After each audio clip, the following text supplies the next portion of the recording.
ఆ సిచ్యువేషన్ వద్దండి. ఇప్పుడు ఆ సిచ్యువేషన్ మనకు లాక్డౌన్ లాంటి సిచ్యువేషన్ వద్దు. తర్వాత Surender Reddy real news sir you're right అంటున్నారు. సో తర్వాత రోహిత్ అడిక్షన్ మళ్ళీ ఈ డిసీజ్ స్టార్ట్ అవ్వడానికి రీజన్ ఏంటి అంటారు సార్? అది తెలీదు. గతంలో ఒక బయోవార్కి తెరలేపారని చెప్పి చైనా పైన మనం అందరం అనుకున్నాం. చైనాలో ఉన్నటువంటి ఒక ల్యాబ్ దగ్గర నుంచి ఇది లీక్ అయింది. ఆ లీకేజ్ ఏకంగా ప్రపంచవ్యాప్తంగా విస్తరించిందని చెప్తున్నారు. కాబట్టి ఇప్పుడు కొత్తగా దీన్ని ఎవరు లీక్ చేయాల్సిన అవసరం లేదు. దీని వెనుక ప్లాన్ ఏముంటుందని మనం చెప్పలేం. కేవలం అది వచ్చింది కాబట్టి అలర్ట్గా ఉండడం వరకు మనం మాత్రమే మన బాధ్యత. మనం దాని గురించి డిగ్ చేస్తూ డీప్గా వెళ్ళాల్సినటువంటి అవసరం లేదు. ఫస్ట్ మనం ముందున్నటువంటి కర్తవ్యాన్ని ఎదుర్కొనే ప్రయత్నం చేద్దాం. ఐ రిక్వెస్ట్ యూ, మిమ్మల్ని కూడా రోహిత్ గారు మిమ్మల్ని రిక్వెస్ట్ చేస్తున్నా, దయచేసి మాస్క్ లాంటిది ధరించండి. మీ చుట్టూ ఉండే వాళ్ళకు కూడా ఈ విషయాన్ని వెల్లడించండి. సో ఇంకా ఇటువంటి అంశాలపైన ఎప్పటికప్పుడు ఆర్టీవీ మీకు అందిస్తూనే ఉంటుంది. ఆర్టీవీకి సంబంధించి వెంటనే ఎటువంటి కరోనా అప్డేట్స్ అయినా లేకుంటే మళ్ళీ అలర్ట్ చేసే ప్రయత్నమైనా డాక్టర్స్ సంబంధించి ఎక్స్పర్ట్స్ మాట్లాడినా కూడా మీరు తెలుసుకోవాలంటే వెంటనే ఆర్టీవీని సబ్స్క్రైబ్ చేసుకోండి, లైక్ చేయండి. At the same time RTV live యాప్ని కూడా డౌన్లోడ్ చేసుకోండి. ఎప్పటికప్పుడు తాజా సమాచారాన్ని మీకు అందించే ప్రయత్నం చేస్తాం.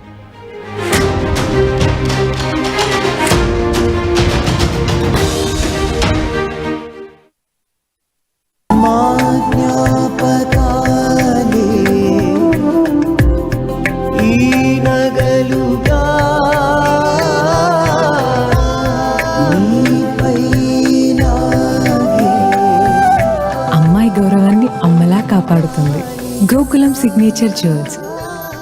షుగర్ పేషెంట్స్ చపాతీ రోటీ కాకుండా సంతృప్తిగా రైస్ కూడా తినవచ్చు. Doctor rice, sugar free rice, doctor rice, diabetic rice, sugar పెంచని బియ్యం, డాక్టర్ రైస్.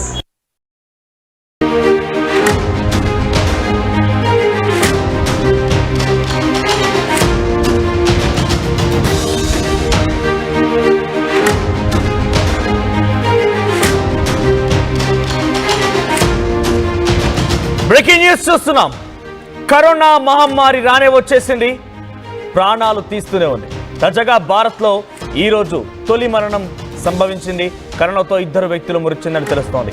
మహారాష్ట్రలోని తానేలో 21 ఏళ్ల యువకుడు కరోనా బారిన పడిపోయి మరణించాడు.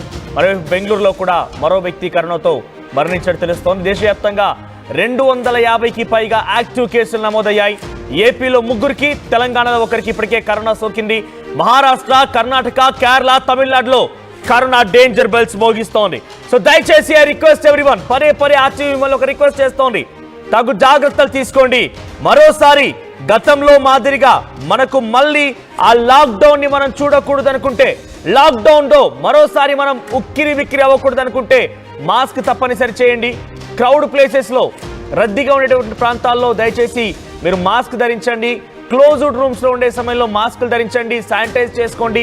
ఇమ్యూనిటీ పవర్ తక్కువగా ఉన్నటువంటి ఆ వ్యక్తుల దగ్గర నుంచి కొంచెం దూరంగా ఉండండి. అంటే ముసలి వాళ్ళ దగ్గర నుంచి, చిన్నపిల్లల నుంచి దూరంగా ఉండండి. తగు జాగ్రత్తలు తీసుకోకపోతే గుర్తుపెట్టుకోండి, నేను చెప్పేటువంటి ఈ వార్త మిమ్మల్ని కొంత భయభ్రాంతం గురి చేయొచ్చు. ఎందుకంటే కరోనా అని పేరు చెప్తే చాలు అందరు అల్లాడిపోతూ ఉంటారు. సో అటువంటి విషయం పైన మీరు కొంత భయభ్రాంతం గురవచ్చు. కానీ నేను చెప్పేది వాస్తవం. మీరు దయచేసి తగు జాగ్రత్తలు ముందస్తుగా తీసుకోకపోతే చాలా ప్రమాదాన పడే అవకాశం ఉంటుంది. అందరం కలిసికట్టుగా మనందరి బాధ్యతగా తీసుకొని దీన్ని మనం డెఫినెట్గా నిర్వర్తించాల్సిందే. సో ఇప్పటికే దేశవ్యాప్తంగా 2 మరణాలు సంభవించాయి. ఒకటి మహారాష్ట్ర తానేలో 21 ఏళ్ల యువకుడికి ఈ కరోనా సోకి మరణించినట్టు తెలుస్తోంది. ఆ తర్వాత బెంగళూరులో కూడా మరో వ్యక్తి కరోనా బారిన పడిపోయి తీవ్రంగా అనారోగ్య బారిన పడిపోయి పూర్తిగా ఆరోగ్యం క్షీణించి మరణించినట్టు తెలుస్తోంది. ఇక తాజాగా తెలుగు రాష్ట్రాల మొత్తం మీద ఇప్పటికీ 3 కేసులు నమోదయ్యాయి. తెలుగు రాష్ట్రాల్లో 4 కేసులు. బిగ్ అలర్ట్ గా ఉండండి. ఎక్కడో సింగపూర్లో అయితే రోజుకి కొన్ని వేల కేసులు నమోదవుతున్నాయి. సింగపూర్ లాంటి దేశాల్లో, హాంకాంగ్ లాంటి దేశాల్లో పెద్ద ఎత్తున కేసులు నమోదవుతున్నాయి. రోజుకి కొన్ని వేల సంఖ్యలో కేసులు నమోదవుతున్నాయి. ఇప్పటికే ఏపీలో 3కి, తెలంగాణలో 1కి ఆల్రెడీ కన్ఫర్మ్ అయింది. తెలంగాణలోని హైదరాబాద్ కూకట్పల్లిలోని ఒక డాక్టర్కి ఈ కరోనా వ్యాధి సోకినట్టు తెలుస్తోంది. సో ఎక్కడి నుంచో వచ్చింది, మన దేశాలని వణికించేసింది. ప్రపంచ దేశాలు మొత్తం కకావికలమయ్యాయి, అస్తవ్యస్తంగా మారిపోయింది. ఆర్థిక సంక్షోభం వచ్చింది, అనారోగ్యం పెరిగిపోయింది. ప్రజలందరూ కూడా తీరని ఇక్కట్లు ఎదుర్కొన్నారు. తల్లి, కొడుకు, అన్న, అక్క, చెల్లి ఎటువంటి సంబంధాలు లేవు, ఎటువంటి సత్సంబంధాలు లేకుండా అందరూ ఇప్పుడు మనం రోడ్డు పైన జంతువులు మరణిస్తే ఏ రకంగా అయితే ట్రాక్టర్లో పడేసి చాలా దారుణంగా వాటి అంత్యక్రియలు చేశామో అటువంటి సిచ్యువేషన్ కల్లారా ఒక జర్నలిస్ట్గా నేను కరోనా సందర్భంలో నిజంగా చెప్తున్నాను, కన్నీళ్లు పెట్టుకున్నా. ఎక్కడికి వెళ్ళినా కన్నీళ్ళే. ఎందుకనంటే చాలా దారుణాతి దారుణాలు. తండ్రి చనిపోతే కనీసం కొడుకు వెళ్ళలేని పరిస్థితి, కొడుకు చనిపోతే కనీసం తండ్రి వెళ్ళలేని పరిస్థితి. తల్లిదండ్రులకి కరోనా సోకిందంటే ఒక రూమ్లో పెట్టి నిర్బంధించి అది తగ్గేంత వరకు ఎవరు కలవని పరిస్థితి. చిన్న చిన్న పిల్లలకి, చిన్న పసిగుడ్డు పిల్లలకి, పాలు తాగే పిల్లలకి తల్లికి కరోనా వచ్చిందంటే తల్లికి కుమారుడికి వేరు చేసేసి కొడుకుని వేరే దగ్గర నుంచి పెట్టి చాకడం, ఆయనకి డబ్బా పాలు అందించడం, ఇటువంటి దుర్మార్గమైన పరిస్థితి. అటువంటి పరిస్థితి మళ్ళీ మనకు రావద్దు. మనం లాక్డౌన్ లాంటి సందర్భాన్ని మళ్ళీ ఎదుర్కోకూడదు అని అంటే దయచేసి మీ అందరికీ కూడా నిజంగా చేతులు జోడించి నమస్కరిస్తున్నా. మాస్క్ పెట్టుకోండి, శానిటైజ్ చేసుకోండి, క్రౌడీ ప్లేసెస్లో చాలా జాగ్రత్తగా ఉండండి. తప్పనిసరిగా మాస్క్ని మ్యాండేట్ చేసుకోండి. ఇది ప్రభుత్వాలు చెప్తేనే మనం చేయాలని ఏం లేదు. గతంలో మనం ప్రభుత్వాలు చెప్తేనే చేశాం, ప్రభుత్వాలు చెప్పడం వల్లే అనేక రకాల జాగ్రత్తలు తీసుకున్నాం. కానీ ఈసారి మనకు ప్రభుత్వాలు చెప్పాల్సిన పని లేదు. మనం వాటి నుంచి చాలా ఎక్స్పీరియన్స్తో ఉన్నాం. అంత తిప్పి కొడితే 2 సంవత్సరాలు కావడం లేదు మనం ఆ సమస్య నుంచి బయటపడి. ఇప్పుడిప్పుడే కుదుటపడుతున్నాం, ఇప్పుడిప్పుడే ఆర్థికంగా మనం ఎదుర్కోగలుగుతున్నాం. రాష్ట్ర ప్రభుత్వాలు కొంత మారుతున్నాయి, స్థితిగతులు మారుతున్నాయి. వ్యక్తిగతంగా మనకు కూడా కొంత ఆరోగ్యం కోసం కాన్సన్ట్రేట్ చేయగలుగుతున్నాం. హైజీన్ ఫుడ్ తీసుకుంటున్నాం. అంతా సవ్యంగా ఉండాలని చెప్పి రోజు వాకింగ్లు, ఎక్సర్సైజ్ లాంటివి స్టార్ట్ చేస్తాం. ఇప్పుడు మరోసారి రానే వచ్చింది. మీరు అనుకోవచ్చు ఇది అంత తీవ్రంగా ఉంటుందా, అంత ఇబ్బంది గురి చేస్తుందా అంటే ఈసారి వచ్చిన వేరియంట్ N.1.8.1. సో దీన్ని ఏదో వేరియంట్గా చెప్తున్నారు. ఎగ్జాక్ట్గా ఇంకా దాని టర్మినాలజీ ప్రకారంగా తెలియదు. కానీ N.1.8.1 ఇది ఒక variant. At the same time L1F ఇది ఒక వేరియంట్గా ఉంది. ఈ 2 వేరియంట్స్ కూడా చాలా డేంజర్ అని చెప్తున్నారు. సింగపూర్, హాంకాంగ్ లాంటి దేశాల్లో రోజుకి కొన్ని వేల కేసులు నమోదవుతున్నాయి, రోజుకి కొన్ని వేల సంఖ్యలో కేసులు నమోదవుతున్నాయి. అర్థం చేసుకోండి దయచేసి. సో తెలుగు రాష్ట్రాలకు వచ్చింది కాబట్టి మీరు డెఫినెట్గా తగు జాగ్రత్తలు తీసుకోండి. మీకు ఎప్పటికప్పుడు ఆర్టీవీ అలర్ట్ చేస్తూనే ఉంటుంది. ఏ రకంగా జాగ్రత్తగా ఉండాలని చెప్పి ఎక్స్పర్ట్స్తో మాట్లాడించే ప్రయత్నం చేస్తుంది. సో మీరు దయచేసి వాటిని పాటించండి. మీరు పాటించకుండా అశ్రద్ధ చేశారంటే డెఫినెట్గా దాని తాలూకా పర్యావసనం ఎదుర్కోవాల్సి వస్తుంది.